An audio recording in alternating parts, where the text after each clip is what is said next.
साथियों नमस्कार। अमोल 24 चैनल पर आपका हार्दिक स्वागत है। आज आपसे राजनीति के गंभीर मुद्दों पर एवं विसंगतियों पर वार्ता करना चाहते हैं। आज की वर्तमान स्थिति में राजनीति में काफी विसंगतियां हैं, काफी गड़बड़ियां हैं। इसे लोकतंत्र कहा ही नहीं जा सकता। ये पूर्णतया लोकतंत्र के विपरीत है। अब उदाहरणों के साथ आपके समक्ष ये वार्ता का विषय रखते हैं। राज्यसभा का गठन इसलिए किया गया था, संविधान निर्माताओं ने किया था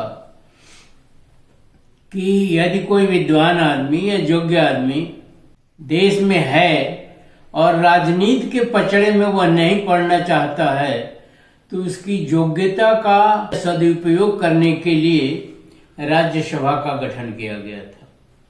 और राज्यसभा में ऐसे ही लोगों को रखा जाता था जो इलेक्शन तो नहीं लड़ते थे, लेकिन मनोनीत या चुनकर या पार्टियां मिलके चुनती थी, उसका एक अलग से प्रावधान है। और उन्हें राज्यसभा में लाया जाता था ताकि उनके विचारों, उनकी योग्यता, उनके दिमाग का सदुपयोग देश के लिए किया जा सके। फंडामेंटल मूल भावना ये थी। अब मूल भावना का कभी पालन नहीं हुआ, या 2-4-10 सालों तक पालन हुआ, लेकिन बाद में वो मूल भावना पूर्णतः खत्म हो गई। और मूल भावना के विपरीत तरह तरह के लॉजिक या तरह तरह के षड्यंत्र चालू हो गए। अब उनको, विद्वानों को या योग्य व्यक्तियों को राज्यसभा में नहीं लाया जाता था। अब उसकी सदस्यता को बेचा जाता था, पार्टियां बेचती थी और उसके बदले मोटे पैसे लेती थी और अपनी राजनीति करती थी या जो भी करती है।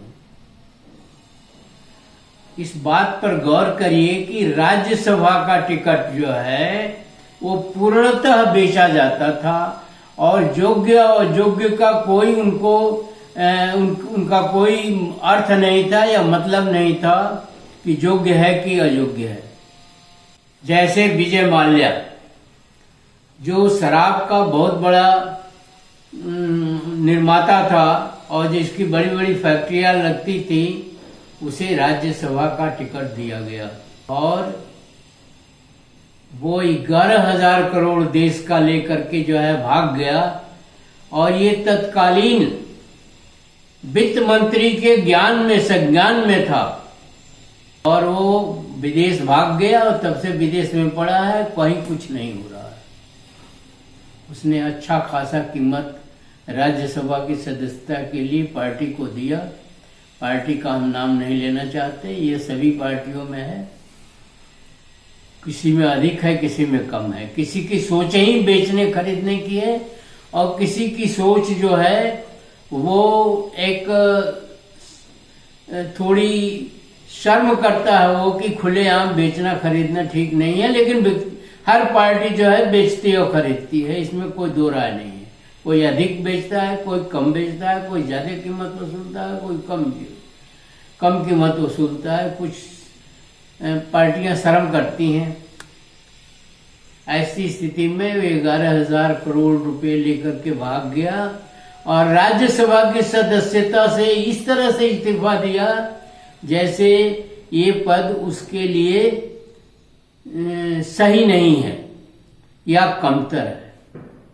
ऐसी स्थिति में आगे चल के आप देखेंगे कि नीरव मोदी भी ऐसे ही किया गया। नीरव मोदी के साथ, वो तो राज्यसभा का मेंबर नहीं था, लेकिन वो भी काफी पैसा लेकर के विदेश भाग गया और सरकार जो है कुछ करती नहीं रही।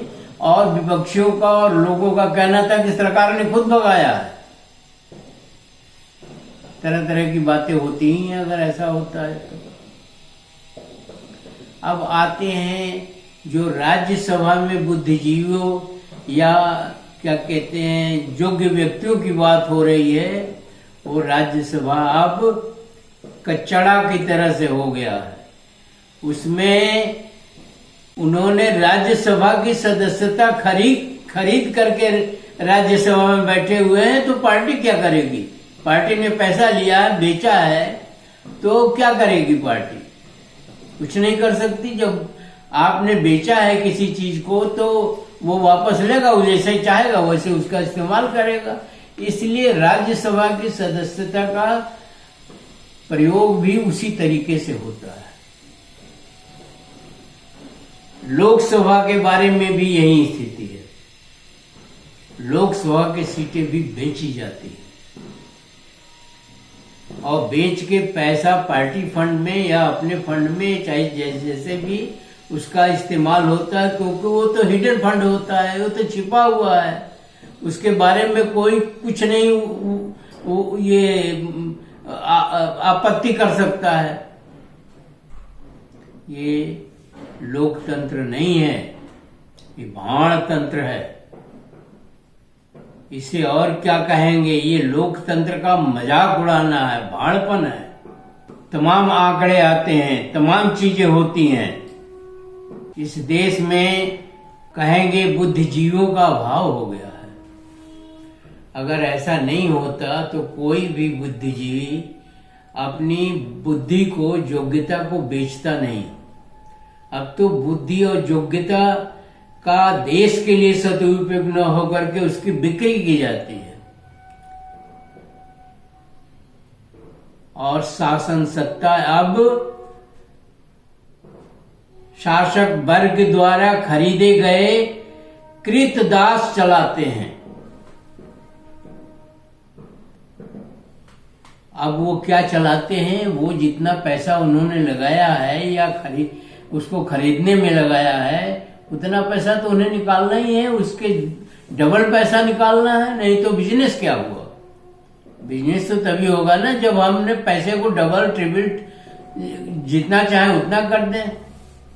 तो जब खरीद करके राज्यसभा लोकसभा की सीट आएगी तो भ्रष्ट समाज क्रिएट होगा, भ्रष्ट समाज बनेगा, उस पैसे को निकाला जाएगा, भ्रष्टाचार से निकाला जाएगा और कोई रास्ता नहीं है, और शासन भी किया जाएगा। किस तरह का शासन है?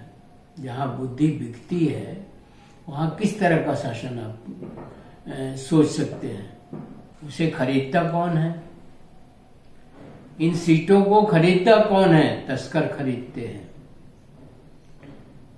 गलत कार्य करने वाले खरीदते हैं, गलत बिजनेस करने वाले खरीदते हैं। और ये पैसा भी नंबर 2 का होता है। नंबर 2 से मतलब भ्रष्टाचार से जनित धनराशि को पुनः भ्रष्टाचार में इन्वेस्ट किया जाता है। ये देश का दुर्भाग्यपूर्ण काल है, या ये देश के लिए दुर्भाग्यपूर्ण है। इसमें किसी एक पार्टी का नाम नहीं लिया जा सकता है। अनेकों पार्टियां हैं, सभी पार्टियां हैं। अब किसी के खरीदने की क्षमता ज्यादा है, किसी की खरीदने की क्षमता कम है।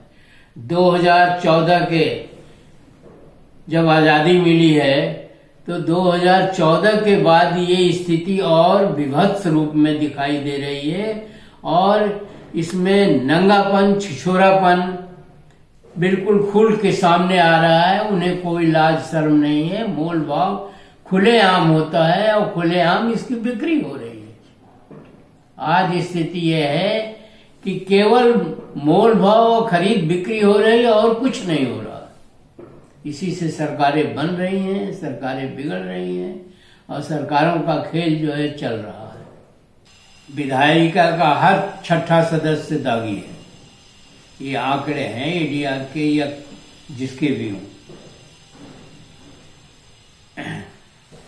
उसके ऊपर संगीन आरोप में न्यायालयों में मुकदमे भी चल रहे हैं।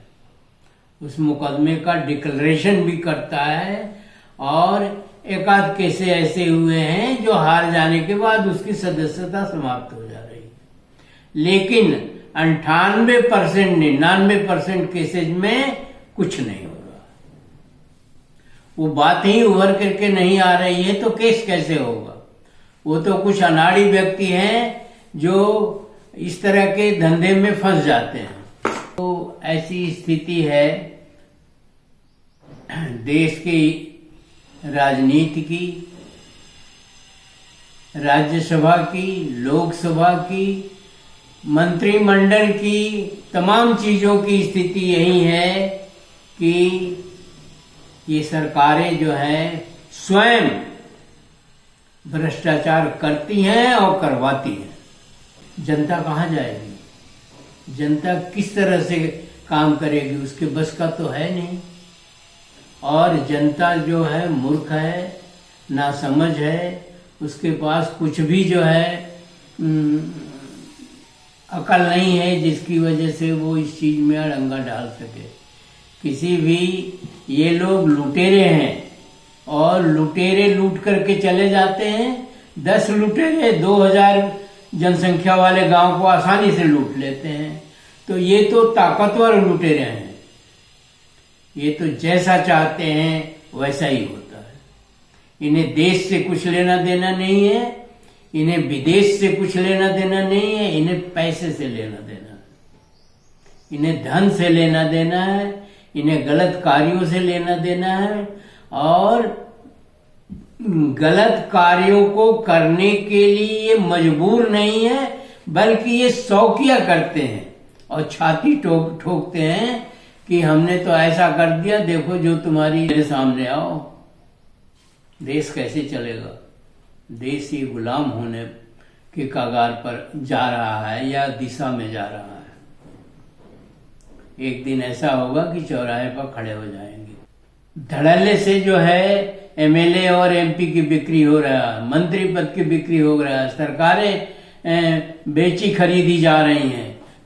और ये अखबारों में भी आ रहा है, ये मीडिया में भी जा रहा है। ये मीडिया के कुछ नपुंसक हैं जो इन चीजों पर पूरी तरह से पर्दा डालने की कोशिश करते हैं और गलत खबरें चलाते हैं या गलत चीजों का उल्लेख करते हैं।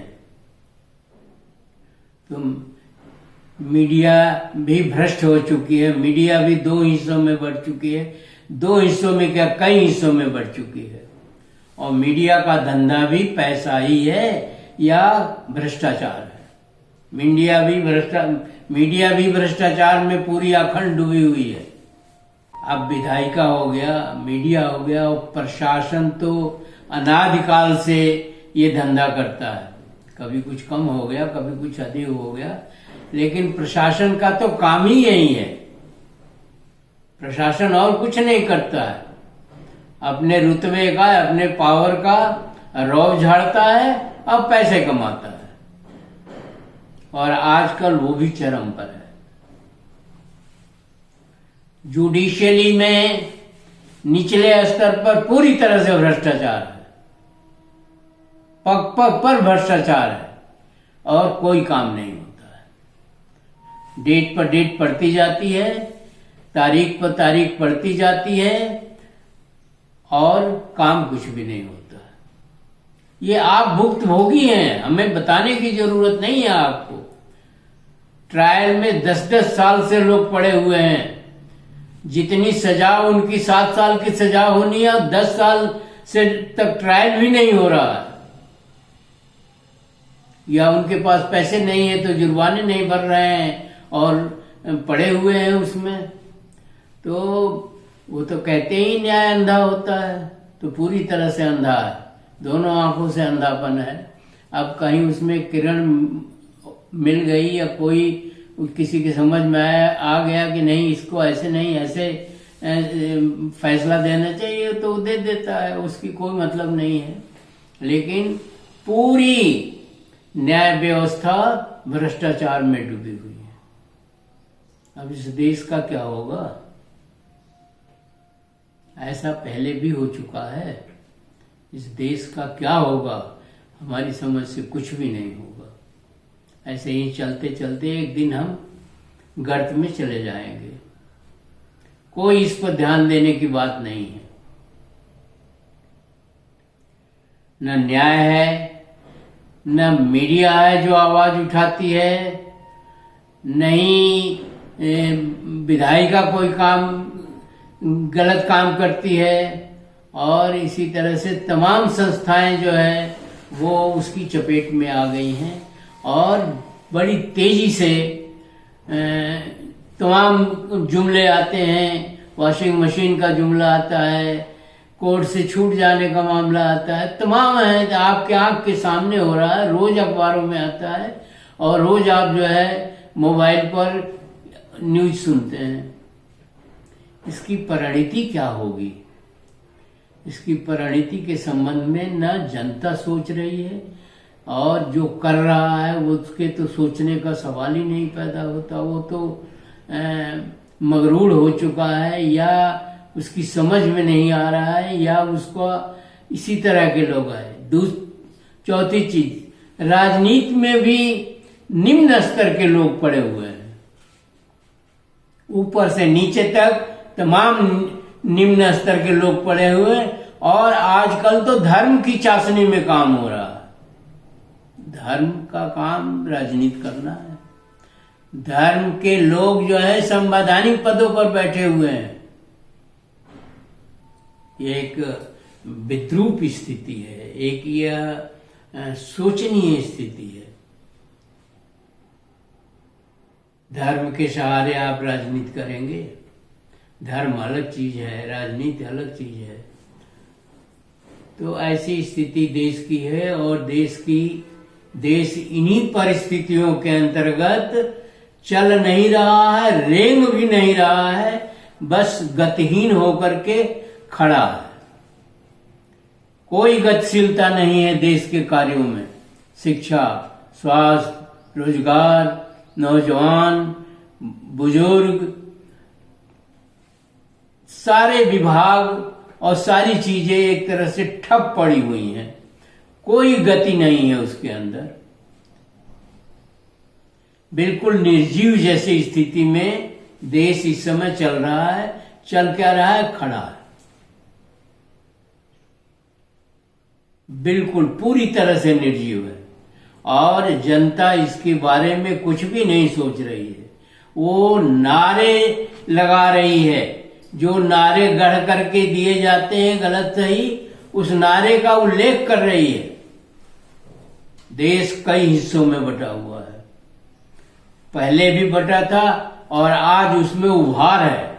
उसके अंदर एक जोश है, जातियों में बटा हुआ है, जातियों में भी जोश है। हम इस जात के हैं, हम उस जात के हैं। जात से ये देश चलेगा?